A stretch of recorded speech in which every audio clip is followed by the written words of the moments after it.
Hello, welcome to LinguaVid, an open door to the world. On this occasion, we're going to talk about passive voice, progressive tense, simple, past, and future. En esta ocasión vamos a hablar de la voz pasiva en tiempos progresivos simples. Pero los tiempos progresivos simples también tienen presente, pasado y futuro. Entonces vamos a mirar uno a la vez. Recuerden que ya en otro video hemos hablado entonces de la voz pasiva, que es exactamente la voz pasiva, ya vimos los tiempos simples de la voz pasiva. En esta ocasión vamos a hablar de los tiempos progresivos de la voz pasiva. Muy importante que tengan en cuenta que cuando hablamos de la voz pasiva en tiempos progresivos, estamos hablando de lo que se está haciendo. O si es pasado, lo que se estaba haciendo. Y si es futuro, lo que se estará haciendo. Tengan eso en cuenta, por favor. Vamos a mirar entonces un ejemplo muy sencillo en presente simple progresivo de voz pasiva. Siempre vamos entonces a volver a la voz activa. Y observemos entonces que tengo un ejemplo aquí. The tailor, el sastre. El tailor es un sastre. The tailor is making my suit. El sastre está haciendo mi vestido, mi traje. Mi traje. The tailor is making my suit. Esa es la voz activa. ¿Cómo lo construimos en voz pasiva? Bueno, de nuevo recordemos. En este caso el sujeto en la voz activa es de Taylor, ya aquí lo desaparecemos, porque no vamos a hablar de él. Vamos a hablar es de el vestido. En la voz pasiva lo que importa o a lo que se le da importancia es el objeto de la acción, de la expresión activa. Bien, entonces, my suit, el verbo to be ya está aquí metido. ¿Por qué? Porque estamos hablando de tiempos progresivos. Recuerden que los tiempos progresivos se construyen con el verbo to be seguido de un verbo con ing. Un poquito enredado será entonces porque la voz pasiva también se construye con el verbo to be seguida de un verbo en pasado participio. Entonces vamos a mirar eso. Aquí está el verbo to be, normal, ¿cierto? Entonces, recuerden que, vamos a hacer de una vez la clave aquí. The tailor is making my suit. Ok. Entonces, ¿qué decimos? My suit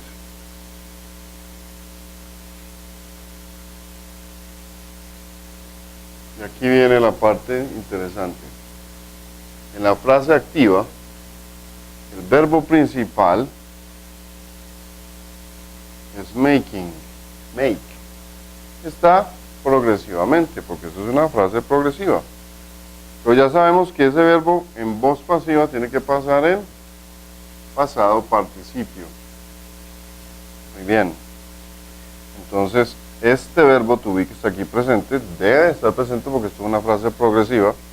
De igual manera va a pasar aquí. Aquí no hay ningún problema. My suit is. Ahora nos enfocamos en el verbo principal. Nos indica cómo debe de pasar to be aquí. ¿Lo recuerdan? Este verbo nos indica la forma en que el verbo to be va a pasar aquí. Entonces, como está progresivo, le agregamos to be, le agregamos el verbo y le agregamos el ing. Being. Y este que es el verbo principal, ya sabemos que aquí nos va a pasar en pasado participio. Made.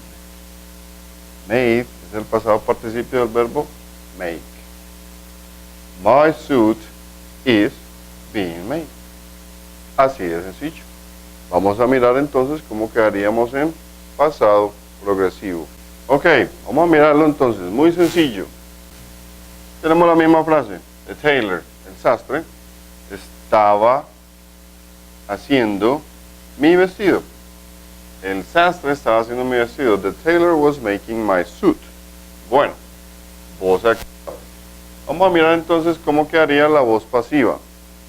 My suit was being made by the tailor, si quiero decir quién lo hizo. Okay, entonces miremos cómo la vamos a construir juntos. The tailor was making my suit. Fácil. Entonces ya sabemos, eliminamos a the tailor. Estaba, porque estamos hablando del pasado, pasado progresivo. Was, pasa aquí igual, entonces my suit, ya saben, se convierte en el sujeto, lo pasamos desde acá hasta acá. Was, pasa igual, porque él aquí está funcionando como verbo auxiliar, y luego nos enfocamos en el verbo principal. El verbo principal está en progresivo, entonces ya sabemos que to be va a pasar aquí en progresivo. My suit was, y decimos be, progresivo, being. My suit was being, y el verbo que es make, pasa entonces exactamente en pasado participio. Es así de sencillo. That's simple. Apréndanse esta reglita y nunca se van a equivocar con cómo construir una frase activa en pasiva o cómo reversarla. Sería exactamente lo mismo. Aplicamos la misma analogía pero al revés. Bueno, esto sería entonces la forma del pasado simple progresivo. Vamos a mirar el futuro simple progresivo. Diríamos entonces, el sastre estará haciendo mi vestido. El sastre estará haciendo mi vestido. The tailor will be making my suit. The tailor will be making my suit. All right. Voz activa. Voz pasiva nos queda. My suit will be being made. Mi traje estará siendo hecho. Por, podemos decir quién. By. Mi traje estará siendo hecho o fabricado por. Ok. Vamos a construirlo juntos. Tenemos la misma frase. The tailor will be making my suit. Bueno, vamos a construirla en voz pasiva. My suit will pasa aquí igual. Exactamente. Igual. ¿Por qué? Porque es el verbo auxiliar. Estamos hablando en futuro. Progresivo. Be pasa aquí igual. Bien. Porque seguimos hablando en tiempos futuros y aquí lo que estamos diciendo es será. Bueno. Make. Entonces vamos a enfocarnos en el verbo principal. Ya sabemos la clave. Ya sabemos que el verbo es make y que aquí él va a pasar a voz pasiva en pasado participio. Bien, solucionada la primera situación. Segunda situación, ¿cómo va a estar representado el verbo to be, que es el que nos va a dar la voz pasiva aquí, en esta frase? Muy bien, el verbo principal me está indicando que está en voz activa, estaría en conjugación con ing, es decir, está progresivamente. De igual manera va a pasar be acá. Be, le agregamos ing. My suit will be being made by the tailor, si quiero decirlo. Así de sencillo. Bueno, eso es todo lo relativo entonces a la voz progresiva pasiva. En presente, en pasado y en futuro. Les recomiendo que siempre esté mirando las oraciones de ejemplo que le ponemos y practique con las evaluaciones que tiene aquí mismo en el video. Recuerden que siempre deben de buscar el link que está debajo del video. Y practiquen mucho. La práctica hace al maestro. ¿Saben cómo decimos eso en inglés? Eso es un idiom. Practice makes perfect. Thanks for watching. See you in my next video.